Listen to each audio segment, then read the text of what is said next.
అనకాపల్లిలో 100 కోట్ల విలువైన దేవాదాయ భూమిని ప్రైవేట్ వ్యక్తులకు కట్టబెట్టారంటూ వైఎస్ఆర్ కాంగ్రెస్ పార్టీ ఆందోళన చేపట్టింది. బ్రాహ్మణ భోజన సత్రం కోసం దాతలు ఇచ్చిన భూమిని ఇతరులకు ఇవ్వడం అన్యాయమని పార్టీ నేతలు పేర్కొన్నారు. ఈ నిర్ణయాన్ని వెంటనే రద్దు చేయాలని, లేకపోతే పెద్ద ఎత్తున ఉద్యమం చేపడతామని హెచ్చరించారు. ఇప్పటి వరకు జిల్లా పరిషత్ అంటే దేవాదాయ ధర్మాదాయ శాఖ 72 ఎప్పుడో స్థాపించారు. తర్వాత రాష్ట్ర దేవాదాయ ధర్మాదాయ శాఖ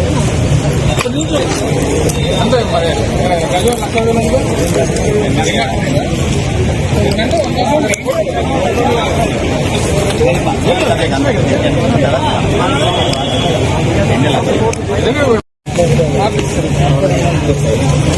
ఎండోమెంట్ రికార్డ్స్ లో ఎలాగా పుట్టింది అండ్ ఎలాగా సంక్రమించింది ఆ దేవస్థానానికి ఎండోమెంట్ ఇప్పటి వరకు జిల్లా పరిషత్ అంటే దేవాదాయ ధర్మాదాయ శాఖ 72 ఎప్పుడో స్థాపించారు. తర్వాత రాష్ట్ర దేవాదాయ ధర్మాదాయ శాఖ అంతే మరి గజం